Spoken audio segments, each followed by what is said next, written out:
السلام عليكم ورحمة الله وبركاته. إن الحمد لله نحمده ونستعينه ونستغفره ونعوذ بالله من شرور أنفسنا ومن سيئات أعمالنا. من يهده الله فلا مضل له ومن يضلل فلا هادي له. وأشهد أن لا إله إلا الله وحده لا شريك له واشهد ان محمدا عبده ورسوله. اللهم صل على محمد وعلى ال محمد كما صليت على ابراهيم وعلى ال ابراهيم انك حميد مجيد. اللهم بارك على محمد وعلى ال محمد كما باركت على ابراهيم وعلى ال ابراهيم انك حميد مجيد. رب اشرح لي صدري ويسر لي امري واحلل عقدة من لساني يفقهوا قولي ربي زدني علما. கண்ணியமிக்க எல்லாம் வல்ல அல்லாஹ்வின் நல்லடியார்களே, தமிழ்நாடு தௌஹீத் ஜமாஅத் திருவாரூர் தெற்கு மாவட்டம் கட்டிமேடு ஆதிரங்கம் கிளை சார்பாக ஏற்பாடு செய்யப்பட்டிருக்கின்ற இந்த மாபெரும் மார்க்க விளக்க பொதுக்கூட்டத்தில் கல்வியே ஒளி என்ற தலைப்பு எனக்கு வழங்கப்பட்டிருக்கிறது. இந்த தலைப்பு தேர்ந்தெடுக்கப்பட்டிருப்பதன் பிரதான நோக்கம், நம்முடைய இஸ்லாமிய சமுதாயம் ஒன்றுக்கும் உதவாத பல்வேறு காரணங்கள் காரியங்களுக்காக கொடுக்கின்ற முக்கியத்துவத்தை தானும் தன் குடும்பமும் தன் சமூகமும் உயர்வு பெறுவதற்காக அடித்தளமாக இருக்கக்கூடிய கல்விக்கு அந்த முக்கியத்துவத்தை தருவதில்லை. இந்த உலகில் இருக்கின்ற அத்துணை உயிரினங்கள் ஜீவராசிகளுக்கும் மனிதனுக்கும் இருக்கின்ற அடிப்படையான வேறுபாடு, இந்த மனிதனுக்கென்று அல்லாஹ் ரப்பல் ஆலமீன் பிரத்யேகமாக தந்திருக்கின்ற அந்த கல்வி அறிவு, பகுத்தறிவு. இந்த கல்வியின் மூலமாகத்தான் மனிதன் மேம்படுகிறான், உயர்வான சிந்தனைகளை பெறுகிறான். கல்வி அறிவில்லாதவன், கல்வி அறிவு உள்ளவன், பட்டம் பெற்றவன், பட்டம் இல்லாத, இந்த இரண்டு நபர்களின் சிந்தனையும் சொல்லும் செயலும் நடைமுறை வாழ்க்கையில் வெவ்வேறாக இருப்பதை நாம் கண்கூடாக பார்க்க முடிகிறது. இந்த உலகில் இருக்கின்ற அனைத்து சமூகமும், அனைத்து மதங்களும் இந்த கல்விக்கென்று பல்வேறு இலக்கணங்களை, காரண காரியங்களை சொல்லுகிறார்கள். ஆனால் இஸ்லாமிய மார்க்கம் சொல்லுகின்ற அளவுக்கு இந்த கல்வியின் முக்கியத்துவத்தை உலகில் எந்த மார்க்கமும் சொல்லவில்லை என்பதுதான் யதார்த்தம். இஸ்லாம் என்றாலே கல்விதான். கல்வி என்ற ஒன்று இல்லாமல் இஸ்லாமே இல்லை. நபிகள் நாயகம் ஸல்லல்லாஹு அலைஹி வஸல்லம் அவர்களை இறை தூதராக அல்லாஹ் தேர்ந்தெடுக்கிறார். தேர்ந்தெடுத்து ஜிப்ரீல் அலைஹிஸ்ஸலாம் அவர்களை நபி அவர்களிடத்தில் அனுப்பி அல்லாஹ் ரப்புல் ஆலமீன் சொல்லுகிற முதல் செய்தி, இக்ரா, ஓதுங்கள், ஓதுவீராக, இந்த ஓதுவீராக, படிப்பீராக என்பதுதான் அல்லாஹ் ரப்புல் ஆலமீன் நம்முடைய ஒட்டுமொத்த உலக மனித சமூகத்தின் வழிகாட்டியாக இருக்கின்ற அன்னலம் பெருமகனாருக்கு அல்லாஹ் கொடுக்கிற முதல் கட்டளை, ஓதுவீராக. கல்வியின் மூல ஆதாரமே அல்லாஹ் மனித சமூகத்திற்கு வழிகாட்டியாக தந்திருக்கின்ற திருமறை திருக்குர்ஆன் தான். அல்லாஹ் தான் நாடியவர்களுக்குத்தான் கல்வியை கற்றுத் தருகிறான் என்பதை ரஹ்மான் அல்லமல் குர்ஆன், அளவில்லா கருணையாளன் இந்த குர்ஆனை நமக்கு கற்றுத்தந்தான் என்ற இறை வசனத்தின் மூலமாக நாம பார்க்கலாம். அல்லாஹ் ரப்பல் ஆலமீன் இந்த மனித சமூகத்திற்கென்று பல்வேறு நபிமார்களை அனுப்பியிருந்தாலும் கடைசி சமுதாயமான நமக்காக அனுப்பியிருக்கிற அண்ணலம் பெருமகனார் நபிகளாரை ஏன் தூதுவராக அனுப்பினோம் என்று அல்லாஹ் திருமறையிலே சொல்லுகிறார். அவர் உங்களுக்கு என்னுடைய வசனங்களை சொல்லுவார், அதன் மூலமாக உங்களை தூய்மைப்படுத்துவார், உங்களுக்கு வேதத்தையும் ஞானத்தையும் சொல்லுவார், நீங்கள் அறியாமல் இருந்தவற்றை எல்லாம் உங்களுக்கு கற்றுக் கொடுப்பார் என்று அல்லாஹ் ஏன் இந்த தூதரை அனுப்பினோம் என்ற காரணத்தை திருமறையிலே சொல்லுகிறார். இந்த இஸ்லாமிய வாழ்க்கையில் அண்ணலம் பெருமகனார் உடைய காலத்தில் அன்றைக்கு வாழ்ந்த சஹாபாக்கள் எல்லாருமே இந்த மார்க்கத்தின்பால் முழுமையாக சரணடைந்தவர்களாக அல்லாஹ்வுடைய பாதையில் போரிட்டு ஷஹீதாகி சொர்க்கத்திற்கு சென்று விடலாம் என்றுதான் அனைத்து சஹாபாக்களும் ஆசைப்பட்டார்கள். ஒரு போர்ன ஒரு சில நயவஞ்சகர்களை தவிர அனைத்து பேருமே அந்த போருக்கு கலந்து கொள்ள துடிப்பார்கள், முன்வந்து பெயரை தருவார்கள். அல்லாஹ் அந்த இடத்துல ஒரு வசனத்தை இறக்குவதை பார்க்கிறோம். நம்பிக்கை கொண்டோர் நீங்க எல்லாம் இருக்கீங்கல்ல, இந்த நம்பிக்கை கொண்டோர் ஒட்டுமொத்தமாக போருக்கு போயிடாதீங்க. எல்லாரும் வரதுக்கு நிற்கிறாங்க, அல்லாஹ் சொல்லுகிறார் ஒட்டுமொத்தமாக போருக்கு போயிடாதீங்க. அதில் ஒவ்வொரு கூட்டத்தில் இருந்தும் ஒரு தொகையினர் மார்க்கத்தை கற்றுக்கொள்வதற்காகவும் தமது சமுதாயத்திடம் திரும்பி செல்லும் போது எச்சரிப்பதற்காகவும் புறப்பட்டிருக்க வேண்டாமா? அல்லாஹ் கேள்வி கேட்கிறான். இப்படி ஷஹீதாகி போனா நேரடியா சொர்க்கத்திற்கு போகலாம் என்று ஆர்வம் ஊட்டுகிற இதை இஸ்லாமிய மார்க்கம் தந்திருக்கின்ற அல்லாஹ் ரப்பல் ஆலமீன் சொல்லுகிறான், இந்த போருக்கு பாதி பேர் போங்க, உங்களை குறிப்பிட்ட தொகையினர் இஸ்லாத்தை கத்துக்குங்க, திரும்பி செல்லும் போது உங்கள் சமுதாயத்தினர் நேர்வழி பெறுவதற்காக அவர்களை அச்சமூட்டி எச்சரிப்பதற்காக நீங்கள் செல்ல வேண்டாமா? அல்லாஹ் கேட்கிறான். அல்லாஹ் ரப்பல் ஆலமீன் நமக்கு இந்த மனித சமுதாயத்திற்கு ஏராளமான அருட்கொடைகளை வாரி வாரி தந்திருக்கிறாங்க, அதெல்லாம் கணக்கிட முடியாது. அப்படி தந்திருக்கிற அருட்கொடைகளில் எல்லாம் பிரதானமான அருட்கொடை எது தெரியுமா? கல்விதான். இந்த எஜுகேஷன் தான் அல்லாஹ் தந்திருக்கிற அருட்கொடைகளில் எல்லாம் பிரதானமான அருட்கொடை. அல்லாஹ் ரப்பல் ஆலமீன் வானத்தை படைக்கிறான், பூமியை படைக்கிறான். பிறகு முதல் மனிதர் ஆதம் அலைஹிஸ்ஸலாம் அவர்களை படைத்து வானவர்களை எல்லாம் அழைக்கிறார். அழைத்து இந்த முதல் மனிதர் ஆதமுக்கு சஜ்தா செய்யுங்கள் அல்லாஹ் கட்டளையிடுகிறான். வானவர்கள் மறுக்கிறார்கள். என்ன சொல்றாங்க? எந்த வகையில இந்த படைப்பு, மனித படைப்பு எங்களை விட உயர்ந்தது அல்லாஹ் கேட்கிறார்கள். அல்லாஹ் ரப்பல் ஆலமீன் சொல்லுகிறான், ஆதம் அலைஹிஸ்ஸலாம் அவர்களை கூப்பிட்டு, உலகில் அல்லாஹ் படைத்த அத்தனை பொருட்களின் பெயர்களை ஒவ்வொன்றாக இது என்ன அது என்ன என்று சொல்லும் போது ஆதம் அலைஹிஸ்ஸலாம் அவர்கள் அல்லாஹ் ரப்பல் ஆலமீன் அன்று முதல் இன்று வரை உலகில் படைத்த அத்துணை பொருட்களின் பெயர்களையும் வரிசையாக சொல்லுகிறார்கள். வானவர்கள் வியந்து போகிறார்கள், அவருக்கு சஜ்தா செய்கிறார்கள். அப்படின்னா என்ன? அல்லாஹ் ரப்பல் ஆலமீன் தான் படைத்த முதல் மனிதர் ஆதம் அலைஹிஸ்ஸலாம் அவர்களுக்கு இந்த உலகம் அளிக்கப்படுகிற கடைசி மனிதர் வரை உண்டான அனைத்து கல்வியையும் பொருளையும் ஞானத்தையும் இந்த டெக்னாலஜியையும் அல்லாஹ் ரப்பல் ஆலமீன் சொல்லி தந்து முடித்து விட்டார். ஆக இந்த மனிதனை படைக்கும் போது எல்லாத்தையும் ஆதம் அலைஹிஸ்ஸலாத்துக்கு சொல்லிட்டான். புதுசு ஒண்ணு இல்ல, இந்த மனிதர்கள் சொல்லிக் கொண்டிருக்கிறார்கள், நான் கண்டுபிடித்தேன், என்னுடைய அறிவு, என்னுடைய திறமை, நத்திங், ஒண்ணுமே இல்லைங்க.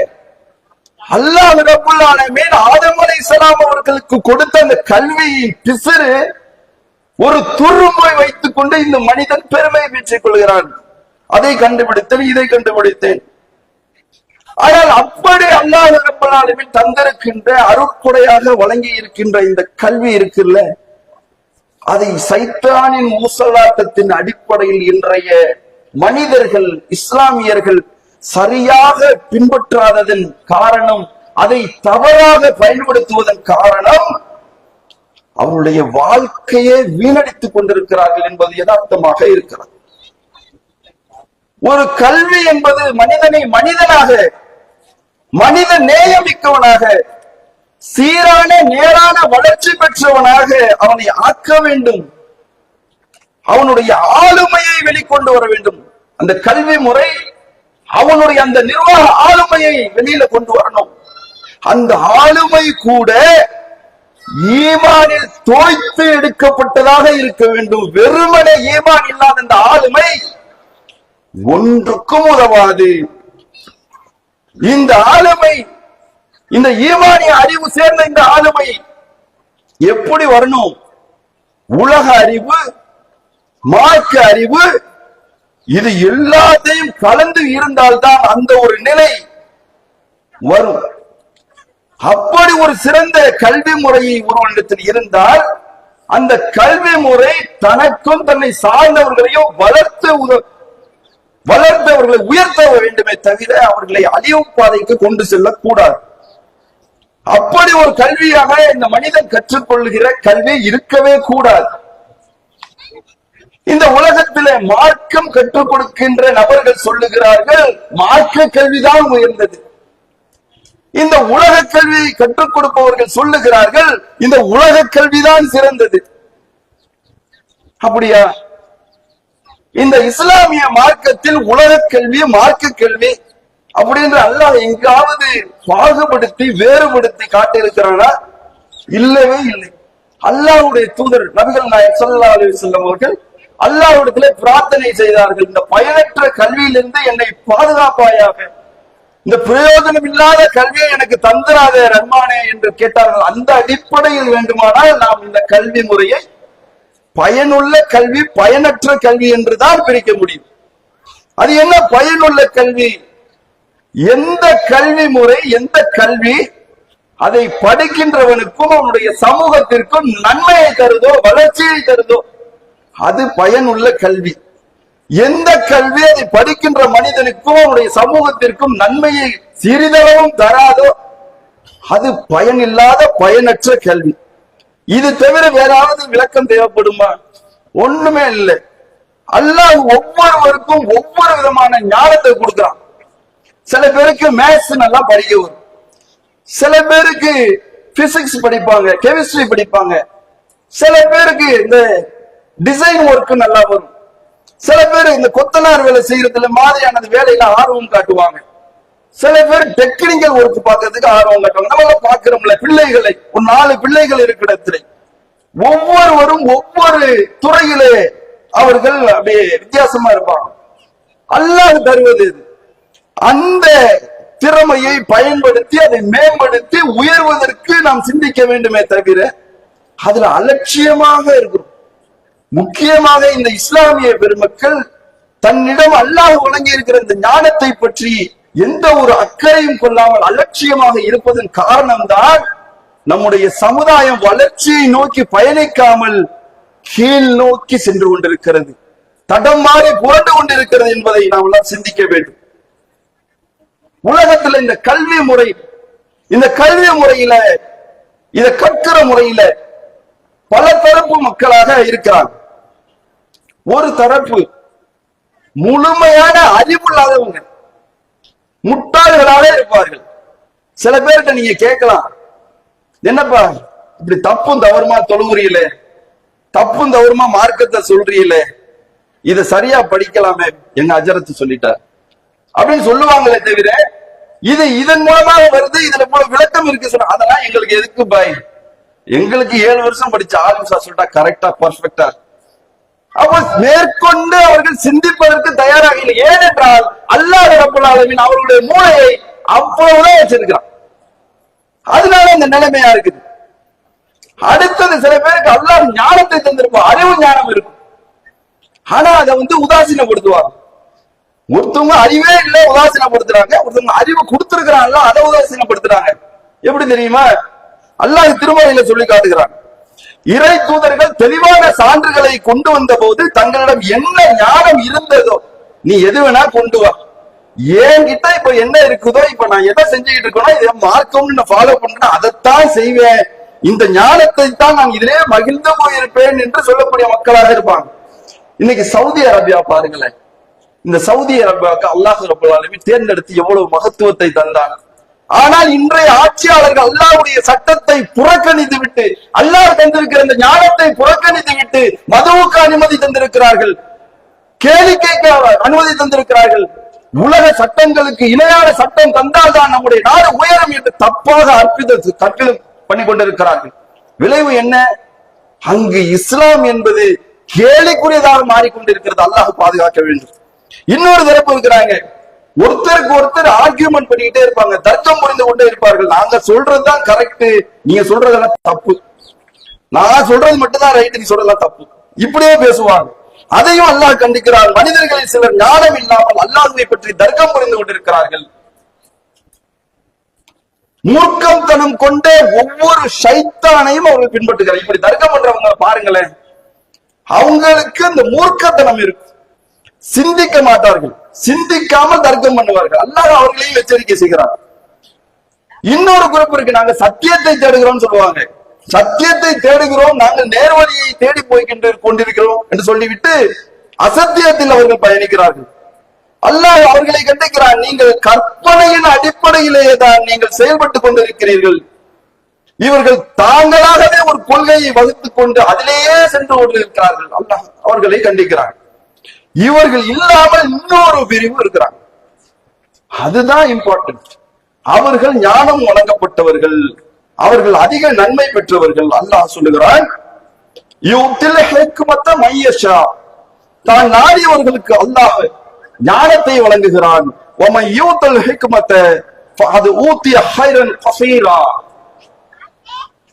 எவருக்கு அல்லாஹ் ஞானத்தை வழங்குகிறான் அவர் மெய்யாகவே ஏராளமான நன்மைகள் வழங்கப்பட்டவர்கள் ஆவார்.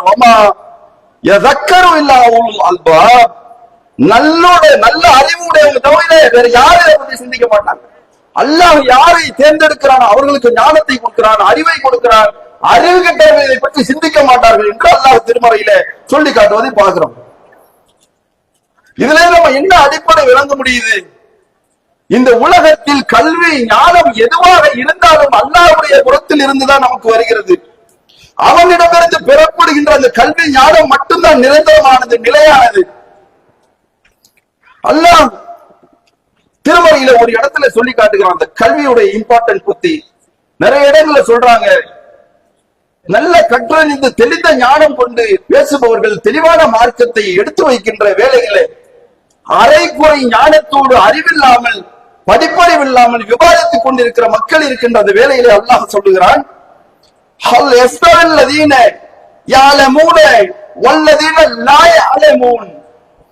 அறிந்தோரும் அறியாதோரும் சமமாவார்களா? அல்லாஹ் கேட்கிறான். கேட்டுவிட்டு இன்னொரு இடத்தில் சொல்லுகிறார், பார்வையற்றவனும் பார்வை உள்ளவனும் சமமாவார்களா?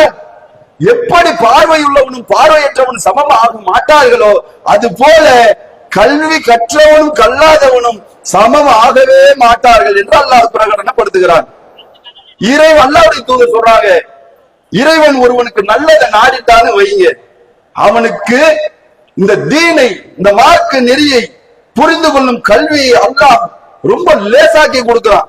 அது மட்டும் இல்ல, யார் ஒருவர் கல்வியை தேடி தேடி செல்கிறாரோ, அப்படியே ஏதாச்சும் போய் எங்கேயாச்சும் நம்முடைய ஞானத்தை வளர்த்துக்கணும், அறிவை வளர்த்துக்கணும், மார்க்கத்தை கத்துக்கணும், குர்ஆனை படிக்கணும், ஹதீஸை படிக்கணும் என்று யாரெல்லாம் இந்த கல்வியை தேடி தேடி செல்லுகிறாரோ அவருக்கு சொர்க்கம் செல்லும் பாதையை அல்லாஹ் ரப்பல் ஆலமீன் ரொம்ப லேசாக்குகிறான். அல்லாஹ்வுடைய தூதர் சொல்றான், ரொம்ப கஷ்டப்பட்டெல்லாம் நீங்க போக வேணாம், சொர்க்கத்திற்கு செல்ற பாதையை நீங்க கஷ்டப்பட்டெல்லாம் தேட வேணாம், நீங்க இந்த மார்க்க கல்வியை திறம்பட உள்ளத்தால் ஏற்று படிக்க வேண்டும் என்று நீங்கள் பயணப்பட்டாலே போதும், உங்களுக்கு சொர்க்கத்திற்கு உண்டான பாதையை அல்லாஹ் ரப்பல் ஆலமீன் லேசாக்குகிறான். அல்லாஹ்வுடைய தூதர் ஸல்லல்லாஹு அலைஹி வஸல்லம் சொல்றாங்க, இந்த ஞானம் கல்வி அறிவு இருக்குது இல்ல, இது அல்லாஹ் மலையை போல அருளாக பொழிய வைக்கிறான்.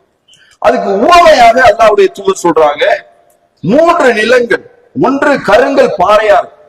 அந்த கருங்கல் பாறையில நீங்க தண்ணி ஊத்துனீங்கன்னா அது தானும் உள்ள வச்சுக்காது, சேமிக்கவும் செய்யாது, அப்படியே வெளியில விட்டு ஓடி போயிடும். அடுத்தது இன்னொரு நிலம் இருக்கும். அந்த நிலம் எப்படிப்பட்டதா இருக்கும்? மேல ஊத்துற தண்ணியை தானா உள்ள இழுத்துக்காது, ஆனா மேல அப்படியே தேக்கி வச்சுக்கும். இந்த தேக்கி வச்சிருக்கிறதுனால சுத்தி இருக்கிற சிறு சிறு புற்கள் எல்லாம் அதை கிரகித்து வாழும். இன்னொரு நிலம் இருக்கும்.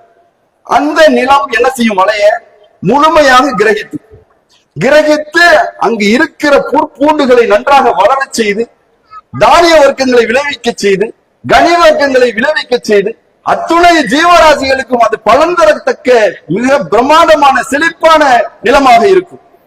இது போல அல்லாஹ்வுடைய தூதர் கல்வியை பொருத்தி காட்டுகிறார்கள். இந்த ஃபர்ஸ்ட் கேட்டகரி இருக்குல்ல, கரும் பாறை கட்டாந்தரை போல, அது போல மனிதர்கள் இருக்கிறார்கள். இவர்களிடத்தில் நீங்கள் இந்த மார்க்கத்தை சொன்னால் ஒரு பிரயோஜனமும் கிடையாது. தானும் வாங்கிக்க மாட்டாங்க, அது வாங்கிட்டு அடுத்தவங்க கொடுப்போம்னு நினைக்க மாட்டாங்க. அவங்கள்ட்ட சொல்றதெல்லாம் செவத்துல சொல்றது மாதிரி, கருங்கட்டையில சொல்ற மாதிரி, கட்டாந்தரையில சொல்ற மாதிரி, பிரயோஜனம் இல்லாம போயிடும். அடுத்ததாக ஒரு பிரிவு இருப்பாங்க, கல்வியை பெற்றுக் கொள்வார்கள், அதை உணர்ந்து அவர்கள் செயல்படுத்த மாட்டார்கள். ஆனால் அருகில் உள்ளவர்கள் சிறிது சிறிதாக அவர்கள் மூலமாக பலனை பெறுவார்கள். அடுத்து ஒரு மூன்றாவது சொன்னாங்கல்ல, நல்ல வளமான பூமியை போல சில மனிதர்கள் இருக்க செய்கிறார்கள். அல்லாஹ் கொடுக்கிற இந்த கல்வி ஞானத்தை உள்வாங்கி உணர்ந்து தானும் அந்த முறையில் வாழ்ந்து அடுத்து தன்னை நாடி இருக்கிற அத்துணை மக்களுக்கும் அது பிரயோஜனத்தக்க வகையில அதை மாற்றுகிறார்கள். இத்தகைய நபர்களுக்கு அல்லாஹ் அருள் புரிகிறான் என்று சொல்லுகிறார். அல்லாஹ் திருமறையிலே சொல்லுகிறார், நபியே சொல்லுங்க, இப்படிப்பட்ட பிரயோஜனமான கல்வியை நீங்க பெற வேண்டும்னா சும்மா பெற முடியாது. அல்லாஹ்விடத்துல பிரார்த்தனை செய்யுங்க.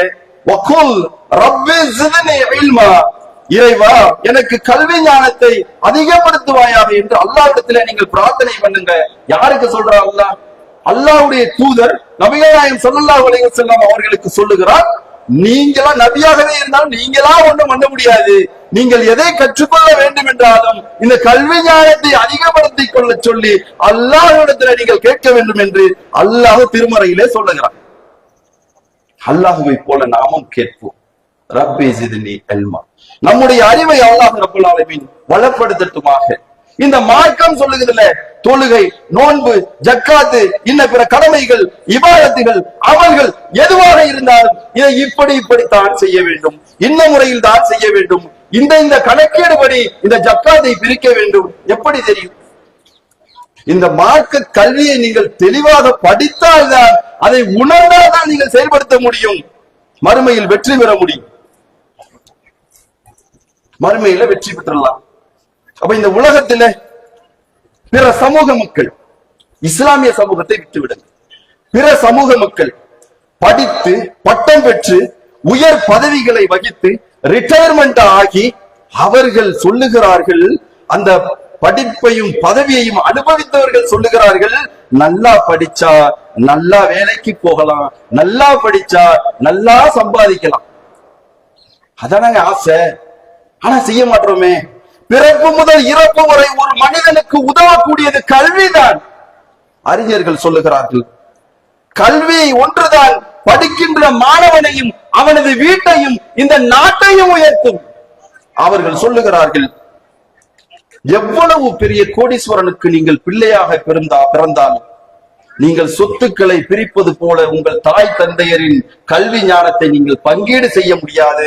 அவனவன் படித்தால்தான் அந்த கல்வியை பெற முடியும். இதுதான் யதார்த்தமான வாழ்க்கை.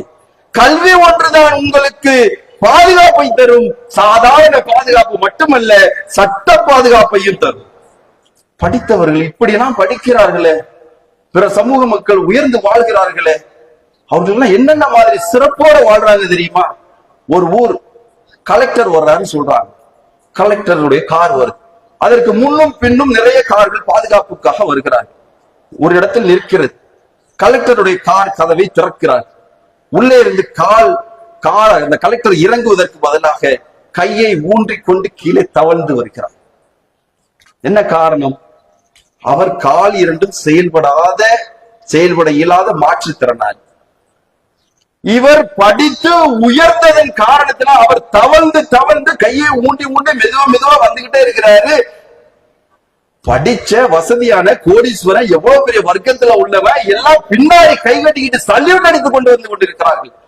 இந்த மனிதனை, இயலாமல் இருக்கிற மனிதனை, ஊனமற்ற இருப்பவனை, அனைத்து மக்களையும் கையை உயர்த்தி சல்யூட் வைப்பது எது? இந்த கல்வி. அதே நேரத்தில் அந்த கலெக்டராக இல்லாமல் சாதாரண மனிதனாக அந்த கலெக்டர், வேறு கலெக்டர் வருகிற இடத்தில் குறுக்கிட்டால் அங்கு இருக்கிற அதிகாரிகள் என்ன சொல்லுவார்கள்? ஏய் நொண்டி ஓரமா போ சொல்லுவார்களா? இல்லை. ஒரே மனிதன் படித்து இருப்பதனால், பதவியில் இருப்பதனால் அவனுக்கு மரியாதையும் அங்கீகாரமும், படிக்கவில்லை என்றால் அவமான சொற்களும் ஒதுக்கீடுகளும் தான் உண்டாகும். அப்போ இதெல்லாம் நடக்குது இந்த உலகத்துல, இவர்கள் அனுபவிக்கிறார்களே. நம்முடைய மக்கள் இங்கே நம்ம ஊர்ல திருத்தங்குடி பக்கத்துல மணலி குறும்பல், ஒரு சாதாரண குடும்பத்து ஒரு பெண் படித்து வக்கீல் தொழில் பார்த்து இந்த எக்ஸாமினேஷன் எழுதி அதற்குரிய தேர்வை எழுதி ஜட்ஜாக தேர்ந்தெடுக்கிறார். ஊரே கொண்டாடு. ஒரு படிப்பு தான் மாணவனையும் வீட்டையும் நாட்டையும் உயர்த்தும் உண்மையாயிருச்சு. நம்ம ஊருக்கு பக்கத்துல மன்னார்குடி, இந்த மன்னார்குடி நகராட்சியில ஒரு துப்புரவு பணியாளர் பல வருடங்களாக அங்க பணியாற்றி, துப்புரவு பணியாளர் தெரியும்ல எல்லாருக்கும், இந்த கூட்டுறது, பெருக்கிறது, மலம் பண்றது எல்லா வேலையும் பார்ப்போம். அப்ப அந்த பணியாளர் ரிட்டையர்மெண்ட் ஆகி இறந்து விடுகிறார். அவருடைய மகள் படித்து அந்த எக்ஸாம் எழுதி, உயர் பதவிக்கான எக்ஸாம் எழுதி பாஸ் ஆகுறாங்க.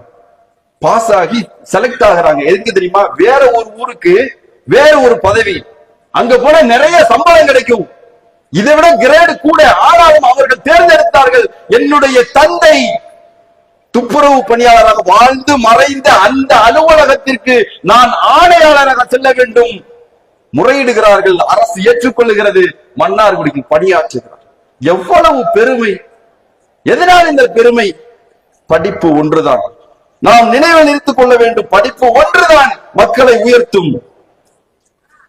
இன்னைக்கு பல்வேறு சொத்துக்களை வாங்க ஆர்வம் காட்டுகிற இஸ்லாமிய சமூகம், வெளிநாடுகளுக்கு சென்று அப்படியே வேர்வை இல்லாம ஏசி ரூம்லயே வாழ்ந்து நல்ல மாதிரி சென்ட் அடிச்சுட்டு வரணும்னு ஆசைப்படுகிற இஸ்லாமிய சமூகம், உள்ளூரில் இருந்து கொண்டு ஏதோ ஒரு படிப்புக்கும் வேலைக்கும் சம்பந்தம் இல்லாத ஏதோ ஒரு வேலையை பார்த்து கொண்டு குடும்பத்தையும் கஷ்டத்தில் ஆழ்த்தி ஏதோ ஒரு வாழ்க்கையை வாழ்ந்து கொண்டிருக்கிற இந்த இஸ்லாமிய சமூகம் மற்ற சமூகத்தை பார்த்து வெட்கப்பட்டாவது, சொரண வந்தாவது இவர்கள் படித்து பட்டம் பெற்று ஏதாவது ஒரு அரசு வேலைக்கு போயிருந்தால், வக்கீல்களாக ஆயிருந்தால், ஜட்ஜாக மாறியிருந்தால், நம் கையை விட்டு போனதே பாபரி மஸ்ஜித் மறக்க முடியுமா?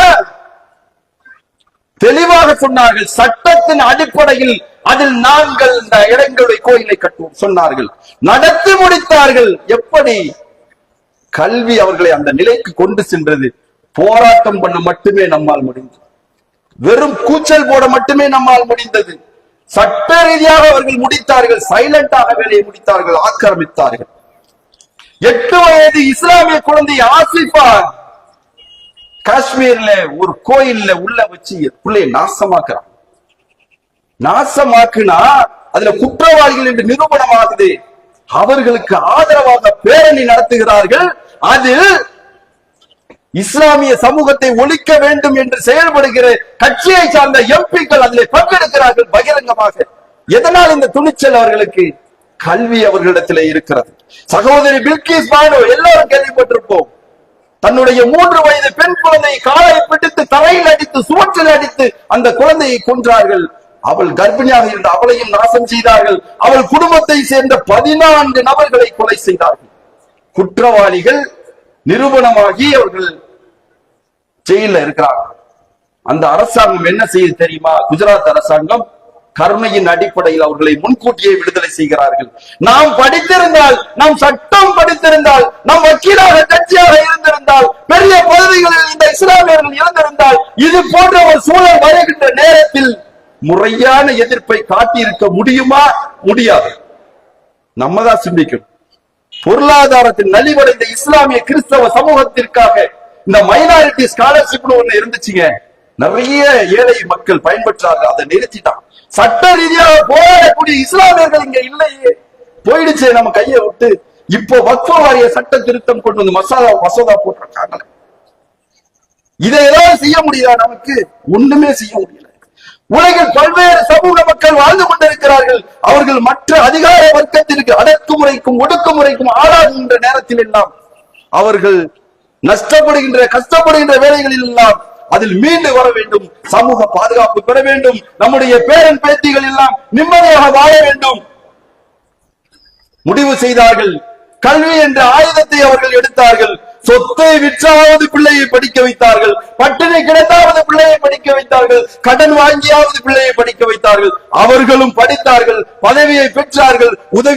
உயர் பதவி இல்லை என்றாலும் கூட சிறு பதவி கிடைத்தாலும் எந்த ஒரு தாழ்வு மனப்பான்மை இல்லாமல் முதலில் நுழைந்தார்கள். சிறிது சிறிது சிறிது சிறிது சிறிதாக பதவி உயர்வு பெற்றார்கள். உயர் பதவியை அடைகிறார்கள். சமூகத்திற்காக பாதுகாப்பாக இருக்கிறார்கள். சட்டத்தில் உறுதுணையாக இருக்கிறார்கள். மக்களுக்காக குரல் கொடுக்கிறார்கள். அவர்கள் வாழுகிறார்கள். இஸ்லாமிய மக்கள் கீழே போய்கொண்டிருக்கிறார்கள். கொடுமை என்ன தெரியுமா? இஸ்லாமிய மக்கள் ஒட்டுமொத்த இந்திய மக்கள் தொகையில் 14% 2005 ரிப்போர்ட். ஆனா இன்னைக்கு 19% சொல்றாங்க. வறுமை கோட்டிற்கு கீழே வாழ்றான் இஸ்லாமியன். நான் சொல்லல, நம்முடைய இயக்கம் சொல்லல. அரசால் மன்மோகன் சிங் அரசால் நியமிக்கப்பட்ட ராஜேந்திர சச்சார் என்ற நீதிபதியின் அறிக்கை, அந்த குழு சொல்லுகிற அறிக்கை சொல்லுகிறது, இந்த இஸ்லாமிய மக்கள் பாவம், ரொம்ப மோசமான வாழ்க்கை, வறுமை கோட்டிற்கு கீழே வாழ்க்கை வாழ்கிறார்கள். வறுமை கோடுன்னா சும்மா ஏதோ பேர் இல்ல. மாசத்துக்கு யாருக்கு 1059 ரூபாய் 42 பைசா இதான் கவர்மெண்ட் கணக்கு. மாசத்துக்கு ஒரு நாளைக்கு எவ்வளவு? 35 ரூபாய் 30 பைசா யாருக்கு வருமானம் வருதோ அந்த குடும்பம் வறுமை கோட்டில் இருக்கிறது. கேவலம். இதை விட மோசமான வருவாய் உள்ள குடும்பங்கள் எத்தனை இருக்கிறது. இந்த நிலைமை மாறணும். அவர்கள் சொல்லுகிறார்கள், அந்த கமிட்டி சொல்லுகிறது, இவர்கள் கல்வியில் கவனம் செலுத்தினால், படிப்பில் கவனம் செலுத்தினால் சமூகத்தில் உயரலாம், பொருளாதாரத்தில் உயரலாம், எல்லா வகையிலும் அவர்கள் உயரலாம். மக்கள் தொகையில் இத்தனை சதவீதம் இருந்தும் முன்னேறாமல் இருக்கிறார்கள். நம்முடைய இளைஞர்கள் முறையாக திட்டமிட்டு படித்து அதற்குரிய வேலையிலே பணியிலே அரசாங்க பணியிலே சேர்ந்தால் இந்த இடஒதுக்கீடு இருக்குதுங்க 5% இங்க அப்ளை பண்றதுக்கு முஸ்லிம்களுடைய அப்ளிகேஷன் இல்லை. இல்லாம வெயிட் பண்ணி பார்த்துட்டு வேற யாருக்கோ பொது கோட்டால ஆளை போடுறாங்க. இதுதான் மோசமான நிலைமை. எங்க போய் முட்டிகிறது? நம்ம போராடி இந்த 5% இடஒதுக்கீடு கொண்டு வந்தாலும் கூட படித்தவர்கள், பட்டம் பெற்றவர்கள் சும்மா ரோட்ல நின்று பிராட்டா போடுறா, ஆட்டோ ஓட்டுறா, வேறு ஓட்டுறா, கேவலம் இல்லை. ஆனால் நீ படித்த வேலைக்கு சென்றால் உன் குடும்பம் மேம்படும், சமுதாயம் மேம்படும், இந்த நாடு மேம்படும், முஸ்லிம் சமூகத்திற்கு பாதுகாப்பாக அமையும். அது இருக்குதா? அது இல்லை. இஸ்லாமிய சமூகம் சிந்திக்க வேண்டும். இப்படி ஒரு மோசமான வாழ்க்கையை இஸ்லாமிய மக்கள் அனுபவித்துக் கொண்டிருக்கிறார்கள். அல்லாஹ் ரப்பல் ஆலமீன் திருமுறையிலே சொல்லி காட்டுகிறார், இன்னல்லாஹ லா யுகையிரு மா பிகௌமின் ஹத்தா யுகையிரு மா பிஅன்ஃபுஸிஹிம். எந்த சமூகமும் தன்னுடைய நிலையை மாற்றிக்கொள்ளாத வரை, எந்த சமூகமும் தன்னுடைய நிலையை மாற்றிக்கொள்ளாத வரை அல்லாஹ்வும் அச்சமூகத்தின் நிலையை மாற்றுவதே இல்லை. புரியுதா? முதல்ல நமக்கு வலிக்கணும். அழுகிற பிள்ளைக்குத்தான் பால் கிடைக்கும், தட்டினால்தான் கதவு திறக்கும். நமக்கு வலிக்குது, வலிக்குன்னு கதறினாதான் இந்த உள்ளம் வரும். நம்ம படிக்கணுங்கிற எண்ணம் வரும். அத்தாக்காரர் கஷ்டப்படுறாரு, அம்மாக்காரங்க கஷ்டப்படுறாங்க, புள்ள ஃபீல் பண்ணணும். ஃபீல் பண்ணாம நம்ம இருக்கிற வரைக்கும் ஜாலியா இருப்போம் நினைத்தால் இந்த பிள்ளை படிக்கவும் படிக்காது, தாய் தந்தையின் கனவை நிறைவேற்றவும் நிறைவேற்றாது. பிள்ளைகள் உணர வேண்டும். இவ்வளவு மோசமாக இருக்கிறது நம்முடைய குடும்ப நிலை. நாம் படித்தால் இந்த அளவுக்கு போகல. என்ன தெரியுமா? 8ஆம் கிளாஸ் பாஸ் பண்ணி இருந்தா, இப்போ 10th ஆக்கிட்டாங்க. 10th பாஸ் பண்ணி இருந்தா ஊரு விஏஓ ஆகலாம், கிராம நிர்வாக அதிகாரி. பேக்கேஜோட சேர்த்து ஒரு நெருக்கி 25,000 வருதுங்க ஸ்டார்டிங். இந்த கவர்மெண்ட்டுக்கு கட்டுற டாக்ஸ் எல்லாம் போக, இந்த வரி எல்லாம் கட்டினது போக அவன் நிகரமாக எடுக்கிற தொகை 25,000 நெருக்கி. இன்னும் இந்த டிகிரி முடிச்சுட்டு போற எக்ஸாமினேஷன் எல்லாம் ரொம்ப ஈஸியா போயிட்டு இன்னைக்கு பிள்ளைகள் வெறும் டிகிரியோடு நிற்காமல் இந்த போட்டி தேர்வுகளில் கலந்து கொள்வதற்கான பயிற்சியும் வாய்ப்பும், அதுவும் இலவச வாய்ப்பும் என்று பெருகி கிடக்கிறது. ஆனால் நாம் தயாராக இல்லை. சகனுக்கு தயாராக இருக்கின்ற நாம் வேலைக்கு தயாராவதில்லை. சோற்றுக்கு தயாராக இருக்கிற நாம் குடும்பத்தை முன்னேற்றுவதற்கு தயாராக இல்லை. ஊர்க்கதை பேசுவதற்கு தயாராக இருக்கின்ற நாம் கடனை எல்லாம் முடித்து செல்வ வாழ்க்கை வாழ வேண்டும் என்று நினைப்பதே இல்லை. இதெல்லாம் மாறணும். முதலில் உள்ளம் மாறணும். உள்ளத்தில் மாறினால்தான் எந்த சமூகம் தன்னுடைய நிலையில் மாற்றிக் கொள்கிறதோ அப்பொழுதுதான் அந்த சமூகம் அல்லாஹ்வுடைய அருளை பெறும். அப்படி வந்தால்தான் இந்த இஸ்லாமிய சமூகம் வெளிச்சம் பெறும். அதற்கு கல்வி மட்டும்தான் வழி, வேற எதுவுமே இல்லை. இன்ஷா அல்லாஹ் எவ்வளவோ இழந்து விட்டோம், இழந்து கொண்டே இருக்கிறோம். இந்த இந்தியாவில் அடக்குமுறைக்கும் ஒடுக்குமுறைக்கும் ஒவ்வொரு நாளும் ஏதோ ஒரு வகையில் ஆட்பட்டு கொண்டே இருக்கிறோம். மாற வேண்டும். முதலில் நம் உள்ளம் மாற வேண்டும், நம் சிந்தனை மாற வேண்டும், நான் மாற வேண்டும், என் குடும்பம் மாற வேண்டும், என் நாடு மாற வேண்டும், என் சமுதாயம் மாற வேண்டும். ஒவ்வொரு இளைஞர்களும் பெற்றோர்களும் இதை உள்ளத்தில் எடுக்க வேண்டும். ஒவ்வொரு வீட்டிலிருந்தும் ஒரு அரசு அதிகாரியை உருவாக்குவோம் என்ற உறுதிமொழிப்பாடு ஒவ்வொரு ஜமாத்திற்கும் இருக்க வேண்டும். ஏதோ தௌஹீத் ஜமாத்துக்காரங்க மட்டும் உள்ள வேலை இல்லை. சுதந்திர போராட்டத்தின் போது சொன்ன ஆலிம்கள் உலமாக்கள் பகிரங்கமாக மைக்கிலே சொன்னார்கள், இந்த ஆங்கிலேய அரசாங்கத்தின் கல்வி நம்ம பிள்ளைகளுக்கு தேவையில்லை, நிறுத்துங்கள். கல்லூரி படிப்பை, பள்ளி படிப்பை எத்தனை லட்சம் பேர் நிறுத்தினாங்க தெரியுமா? இந்த சுதந்திர போராட்டத்தில் இந்துக்கள் கலந்து கொண்டார்கள், கிறிஸ்தவர்கள் கலந்து கொண்டார்கள், இஸ்லாமியர்கள் கலந்து கொண்டார்கள். இந்த போராட்டத்திற்காக சொத்துக்களை சொற்ப அளவு இந்துக்கள் இழந்தார்கள், கிறிஸ்தவர்கள் இழந்தார்கள், இஸ்லாமியர்கள் இழந்தார்கள். சதவீதத்திற்கும் அதிகமாக இஸ்லாமியர்கள் உயிரை கொடுத்தார்கள், படிப்பை இழந்தார்கள். இந்துக்களும் கிறிஸ்தவர்களும் விட்ட படிப்பை பற்றே பிடித்தார்கள், உயர்ந்தார்கள். இன்னைக்கு அவர்களுக்கென்று தனியாக கல்லூரிகள், பள்ளிகள், மருத்துவமனைகள், மருத்துவ கல்லூரிகள், இன்ஜினியரிங் கல்லூரிகள் ஏராளம். அவர்களுடைய சமூகம் மேலும் மேலும் மேலும் மேலும் வளர்ந்து கொண்டே இருக்கிறது. படிப்பு ஒன்றுதான், படிப்பை பிடித்ததால் தான் இஸ்லாமிய மக்கள் எல்லாத்தையும் இழந்தோம், படிப்பை இழந்தோம். ஆனால் திரும்ப படிப்பை பெறவில்லை, அதை பற்றி பிடிக்கவில்லை. இனியாவது பிடிப்போம், இந்த படிப்பை மக்களுக்கு விதைப்போம். மக்கள் அறுவடை செய்வார்கள், நம்முடைய பேரன் பேத்திகள் அறுவடை செய்வார்கள். அவர்கள் செழிப்பான வாழ்க்கையை வாழுவார்கள், அவர்கள் வளமான வாழ்க்கையை வாழ்வார்கள், தீனுடைய வாழ்க்கையை வாழ்வார்கள். சரியான மார்க்க கல்வியை, உலக கல்வியை சரியாக கொடுத்தால் இந்த மக்கள் செழிப்பான வாழ்க்கையை வாழ்வார்கள். நாம் இறந்தாலும் நம்முடைய சமூகம் அறுவடையை செய்யும். இன்ஷா அல்லாஹ் நம்முடைய மக்களை செழிப்பான வாழ்க்கையை வாழச் செய்வானாக. வாஹிதவான் அல்ஹம்துலில்லாஹி ரப்பில் ஆலமீன். அஸ்ஸலாமு அலைக்கும் வரஹ்மத்துல்லாஹி வபரகாத்துஹு.